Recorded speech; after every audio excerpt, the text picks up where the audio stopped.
Hi, welcome back to Maelstrom. And it's been a while since we've been here. So, for our subscribers, we greatly appreciate your patience. We're going to tell you some of the things we've been working on and what has delayed a little bit for us. Griffin's going to share with you his perspective, as always, and I guess I'll make a positioning statement. First of all, I had knee replacement surgery, which isn't as easy as everyone makes it sound. It was a 2 month process of trying to get more stabilized and back to normal, which I think I'm there. More importantly, is chance to talk with Griff about where we see the future going, how it relates to fathers and sons and Gen Z and boomers, the topics that we've spent a lot of time on over the past year. I was thinking about the stereotypical three phases of life: education, career, retirement. And I think those are still valid, but in reality, we're in what I would call the third phase right now. We saw a movement in the US from agrarian to industrial, and then we saw the advent of the internet and social media and different ways of communicating through email. Now we're in a global third phase, and that's artificial intelligence. It's changing the dynamics of all age groups. Gen Z is probably being hit the hardest because it's making it more difficult in some sectors for entry level jobs, particularly in fields like coding, to come in. But in reality, it's affecting everything. It's affecting the way you interface with your doctors and how they take their notes and where you look for information and how you use it. Soon, it's going to be even more ubiquitous. People have opinions going from it's catastrophe and Armageddon to it's the best thing that's happened. I'm somewhere in the middle. I know for me at 74, I love AI. It's allowed me as a long career entrepreneur to look at ideas and explore in depth without having to have consultants, lawyers, staff. And that's great.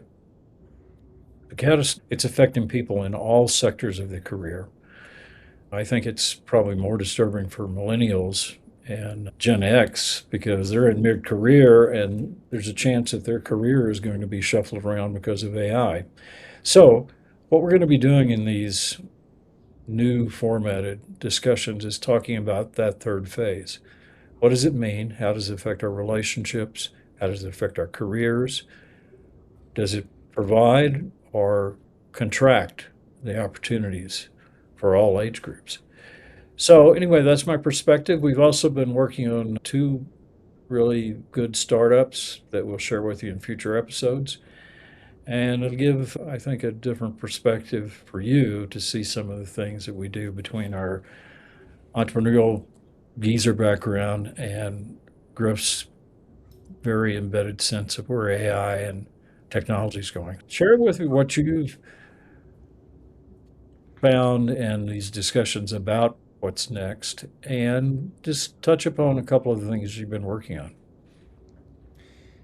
Yeah, actually, before I do that, I have one question for you.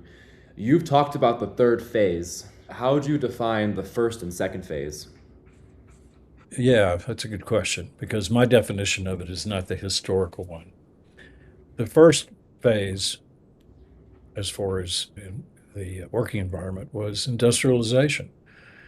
And industrialization shifted us from an agrarian based economy to manufacturing. As the industrialization continued, then we saw other phases of it which impacted a lot of people. Outsourcing, the ability to use global sources for all kinds of products. So we became, in some ways, more market driven than product driven. Automobiles are a great example. The second phase, as I see it, was the advent of the internet and personal computers. I got my first personal computer when I was in my 20s, but it was slow and it didn't really have keep me sitting in front of you all day long kind of benefits. When the internet started getting more visible 30 plus years ago, people slowly began to realize what the power of commerce, communication, information would be.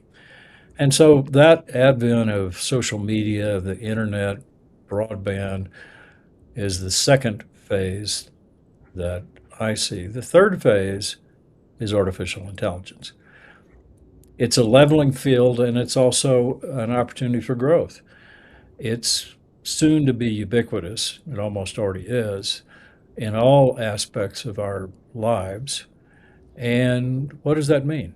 What does it mean for a 74-year-old entrepreneur? And what does it mean for a 24-year-old computer science graduate? So those are my phases. And the third phase is not just about, let's talk about AI. It's about how we utilize AI, and probably phase two as well, to communicate what does it do to relationships, what does it do to our personal health, our mental health. Griff, that's my take. You may have a different one. I think what's really important is considering the impacts of the third phase on miniature poodles. Yeah, Very yeah, I was going to important. ask you about that. Hard to tell the difference between us. So, yeah, I'd say things are getting weirder, obviously, from even how they were from our last Maelstrom episodes. I Now, is think, weirder is weirder a technical term or a societal yes, term? very Okay. technical, very technical.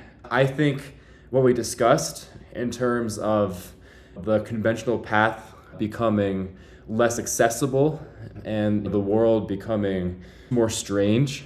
And I'd also argue the difference between the haves and have nots in the K shaped economy. I think, unfortunately, these issues are getting more pervasive now. And I really don't see it getting any better unless there's some really major paradigm shift that forces people to change. This has happened throughout history where, for example, during the Gilded Age and other times, wealth inequality continues to grow over time until there's some catastrophe that essentially affects the haves and the have-nots equally. One specific example is the Black Death or the plague, where it doesn't matter if you're rich or not rich, if you get the plague, you get the plague. And that sadly killed a lot of people. But the aftermath of the plague actually reduced a lot of that wealth inequality because with fewer people led to more equal access to resources and less competition for jobs. So I'm honestly a bit concerned with having history repeat itself entering this third phase. I think it's entirely possible for us all to leverage AI and use these newer technologies. Of course, there are so many ethical concerns, whether it's water use, whether it's impacts on the environment, whether it's, of course, how people that could leverage these technologies, those with capital and resources, could deploy it at the expense of people at the lower or mid rungs of the career ladder. So these are all concerns that I have. But with that said, I think there's a lot of good that could be used by leveraging AI if utilized correctly and effectively. There's a lot of thoughts I have on that. What do you think? I think you're absolutely correct. I would probably use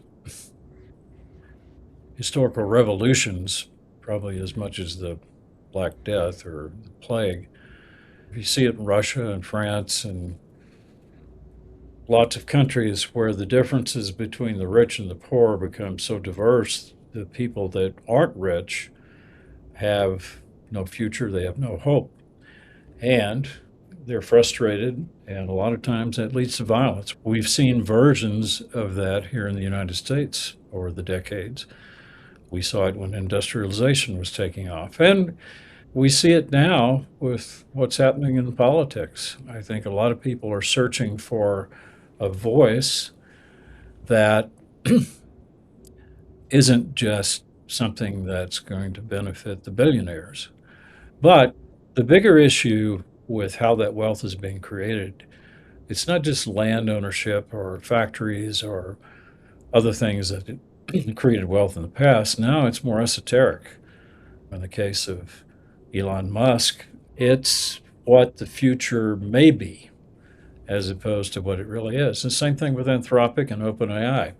They're going to do And the IPO. stock market too, I'd argue, where it's more, from my perspective, you could disagree with this, where like fluctuations in the S&P or the Dow is more so based on speculation than tangible reality, I feel. You could disagree Absolutely. with that. Absolutely. From a financial side, the metrics of something times revenue or something times earnings before interest, depreciation, amortization are just so distorted because of what the potential might be.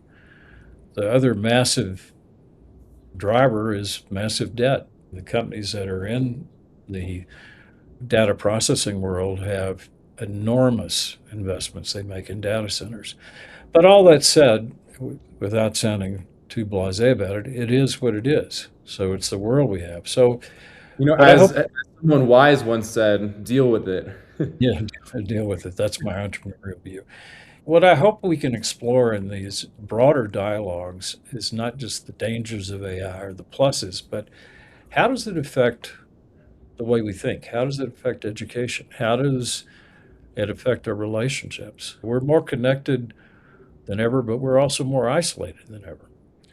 And the K shaped economy, the asset base, people who were lucky enough to have stock portfolios in real estate have done very well over the past 2 years. Other people You have know, not. one related example would be starting with COVID, where many people at the lower arm of the K in the K-shaped economy were laid off or very much squeezed during the disruptive event of the pandemic in 2020.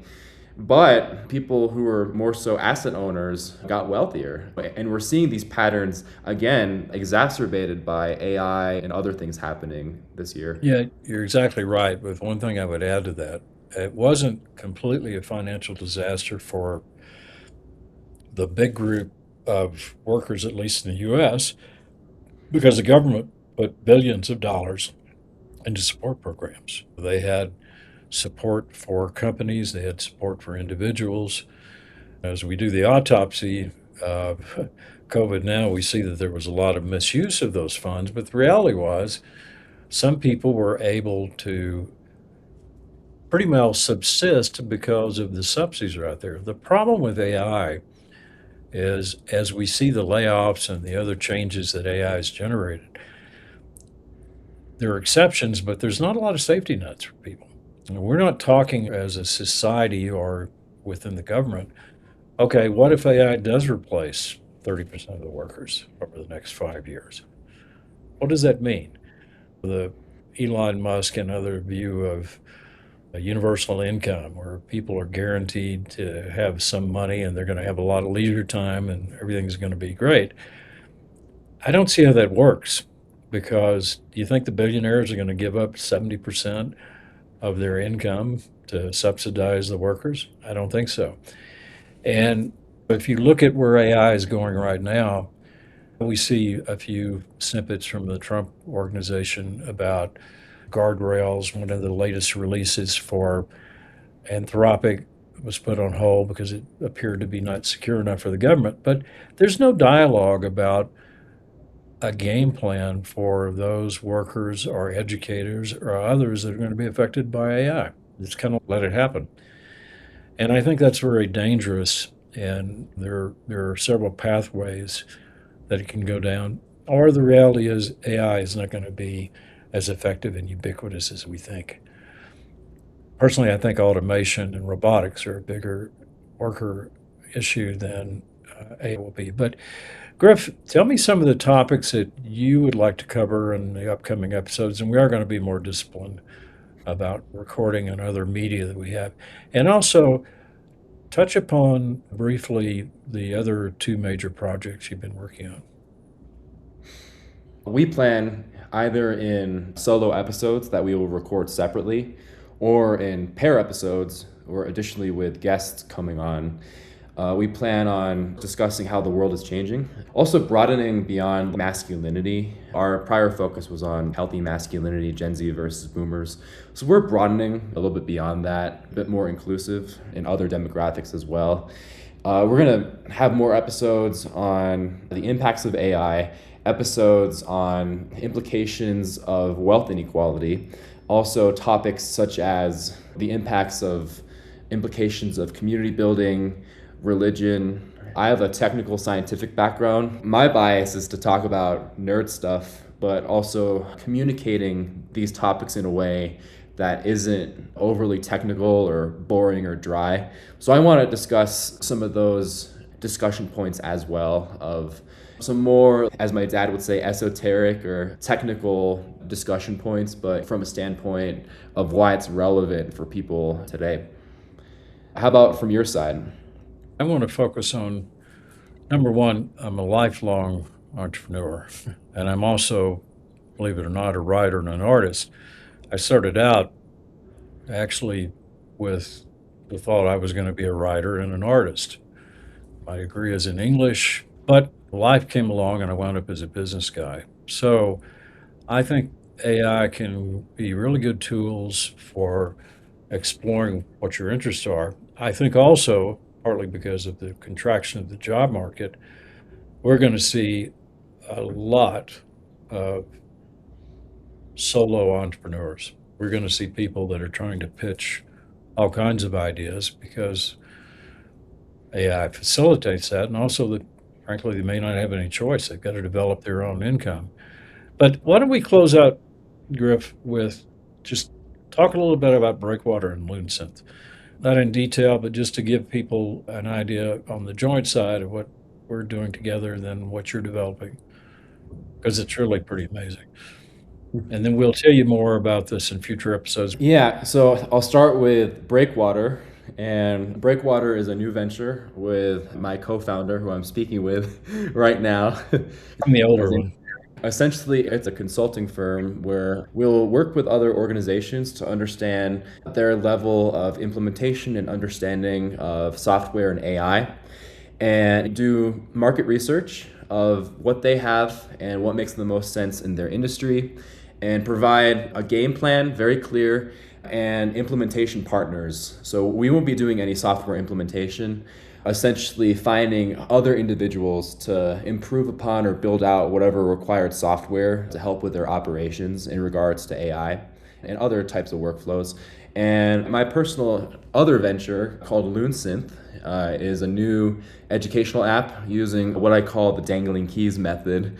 So it's punchy, it's simple, it's concise, it's space themed, essentially to help people learn or study for tests from pre-K through the PhD level, and being able to turn a big study goal into bite-sized sub-skills and then work through that in a custom curriculum built over time based on whatever the students' needs are, their goals, and whatever foundations may need to be strengthened. So that's my brief description of both. Do you have anything you want to add? No, I think what Griff's doing is really innovative. There's a lot of education and test prep apps that are out there, but he's got some features and ways that people can be incentivized to continue to learn. I think we're going to be posting content on Breakwater because, in a way, it's an education program as well, because a lot of people are using AI. They're using it like a supercharged Google to research topics. So fewer of them are using OpenAI's Codex or Anthropic's code. And so we're going to show how those things can be very effective. The last thing I will add is we have been pretty active in the Santa Fe and community. We're members of two different tech groups here in Santa Fe. We're leaving this week for a 10-day trip to Texas, meeting with different think tanks and other people involved in what's happening with AI next at the University of Texas and a couple of the other areas. So we're going to be sharing some of those things with you without getting too geeked out. So it's an exciting time for I'll us. get geeked out, but I'll keep that to myself. Yeah, I'll go have coffee. But for me, I've been working in business since my early 20s. I've had some time to operate on my own the past 4 years, but this for me is the most exciting entrepreneurial and learning period that I've seen in my life. It's scary, but it's also opening up pathways that we haven't had before. So, anyway, that's it for me. We really appreciate your patience waiting for us to get back into this phase of what we're working on. And we will look forward to sharing our journey with you. Griff, you have any closing? Works. Thank you.